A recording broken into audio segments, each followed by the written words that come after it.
Our team coverage this morning begins with KOAT Action 7 News reporter Laura Terrain, who's been in Roswell since Tuesday covering this story, and she is live at the middle school with information about students returning to the classroom. Good morning, Laura.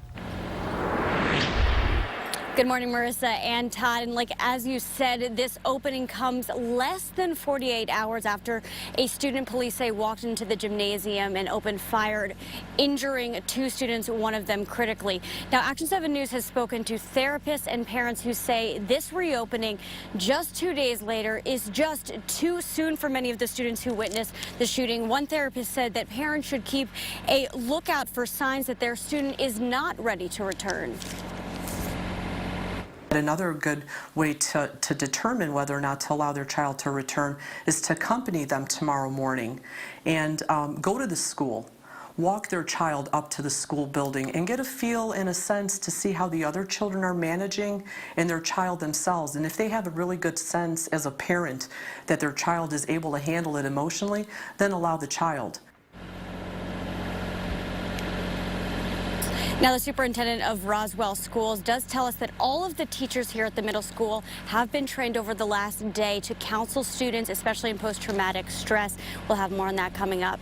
For now, live in Roswell, Laura Terrain, KOAT Action 7 News. More in the morning. Phone with some Albuquerque first responders. What are they telling you about the situation here at the top of the hospital? Okay, first, this is still unfolding, but they tell me that there were 3 people on board that helicopter. They do not believe that any of them were injured. They think that they were all part of the rescue crews. There were no patients on board, but all 3 people, they say, got out and they're okay. They tell me also that the 6th floor, the floor under the helipad, has been evacuated, and that's happening right now. They also say that there's a fire suppression sprinkler system, and they can't turn that off until it comes from a tank, and until that tank runs out, they can't turn that off. But you can see the firefighters out there right now. This is a live picture. This is just unfolding, but all of the people who were on that helicopter, we're told, are okay, that there are 3 people on board, and all were able to walk away. Again, they've evacuated the floor under the helipad right now at the hospital, and crews are out there. You see right now, you're looking at a live picture, but everyone, thankfully, they think right now, and again. Anna, check it out. Now, while this might not look like it now, Albuquerque Parks and Rec say this entire dirt lot will transform overnight, and by the end of September, will provide another much-needed space for balloons to land. Dirt may sit here today, but the city of Albuquerque's on a tight deadline to turn this into this. We're going to need to make sure that this project is done before Balloon Fiesta. The Parks and Rec Department says 2 sod fields will be ready for balloons to land on in October. Residents in the area say they're happy the project is on track. Then you don't have just a big space that's dirt every time you have a wind that's, over 20 miles an hour. Right off the bat, the large mounds of dirt they hauled in for this project were concerned for residents. That's because the wind picks up, and a lot of this just creates dust clouds all over the place. There's been, I think, steady progress on, getting the fields leveled. But this project is far from finished. We're bringing in, ultimately 6 fields, all open grassed areas with a track around the park. The city does not have the money for the second part of the project that places 3 additional soccer fields on the property. So for now, we're going to get rid of some of the big mounds of dirt. That'll be knocked down, moved out. And what would remain, though, is more dirt. And that's what it will look like until the money comes in. The city says it's not uncommon to see major projects like this done in phases. Now, the city says when this is completely done, it'll be one of 3 places in Albuquerque for balloons to land. Reporting live in Northeast Albuquerque, Kirsten Swanson, KOAT Action 7 News.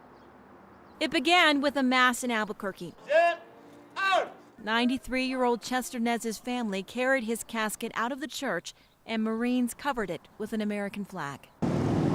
Then, a massive, long procession followed the final original Navajo code talker to the Santa Fe National Cemetery. Sky 7 above the long line of cars heading north.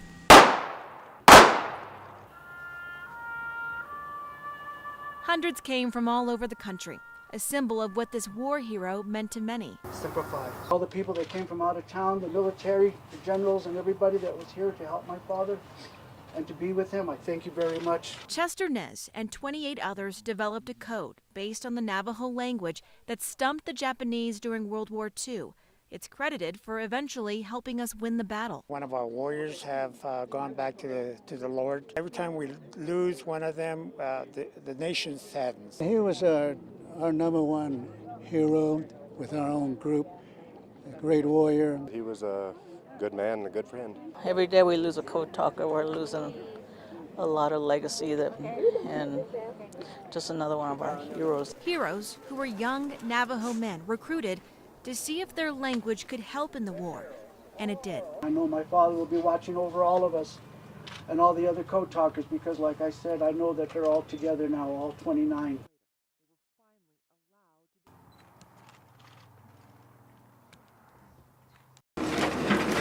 The sounds of heavy machinery in this Northeast Albuquerque neighborhood Saturday. As you can see, we've got a ton of people that have responded for it. Part of a team of people here to help this man, Floyd Molina, a retired veteran who served his country for almost 20 years. Now without a home. I'm kind of living day by day right now. Last week, a fire destroyed it and everything he owns. This is all that's left. I was just totally depressed. I didn't know what to do. But that sadness is turning into hope. Dozens of people showed up to Molina's home, from church groups to veterans to even Albuquerque police officers, all pitching in to lend a hand, helping him clean up and rebuild. Crews have been out here for most of the day. They got here around 7:30 Saturday morning, and they'll be out here for the rest of the day trying to clean up everything out here. Most of them are strangers, people he didn't know until just a few days ago. Everybody thinks a lot of bad things happen in New Mexico. That's all that happens here in Albuquerque. But there is a lot of good things that happen here in Albuquerque, and this is one of them. Molina is thankful. God is good, God is great, and I appreciate everything they've done for me. Oh, say, can you sing by the dawn's early light? A little bit of patriotism on the streets of Nob Hill never hurt anybody, but it might just wind up getting you punished if you don't sing the entire Star-Spangled Banner. What so proudly we hail. That's against the law. No way. National anthem could be sung any way you want to, at any place you want to. But it can't. It's a misdemeanor to sing part of it. Just one of the archaic laws on the books right now. That's crazy. That needs to be changed. Senator Lisa Torraco and her subcommittee of lawmakers agree. What we would like to do is look at complete criminal justice reform. Some of the criminal codes in this state date back to 1953, and there are some strange laws in this book. For example, check your watch. If it's used and no one told you when you bought it, that's a crime. That's a misdemeanor. Remember that singing? Through the twilight's last gleaming. You can't do that, or play music, or chant, or whistle if there's a funeral within 500 feet.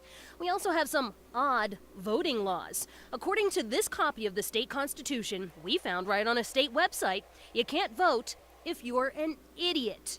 Some say these laws are idiotic. We have so many laws on the books that are just insane. As I walk along this building, one thing I can't do is spit on it, which would be disgusting, but probably not worth the 6-month jail sentence that could come along with it. That's the same as a DWI. I'm getting this huge volume, and the media included, of people saying, here's a problem and we need to look at it. Top priority, making some of these sentencing discrepancies more fair. Torraco says she doesn't want to get soft on crime, just smart on crime. She gives this example. In some circumstances, it's possible that a person convicted of criminal sexual contact of a minor, a child molester, can get the maximum is 1.5 years. Molest a child, get 18 months, but if one adult passes an illegal narcotic to another, that could be 18 years. One look at this criminal code and it's clear it's due for a rewrite. The real laws need to be enforced and not stupid ones like this. After all, our justice system is as American as, well, the national anthem. Through the perilous night. Tanya Mendez, KOAT, Action 7 News.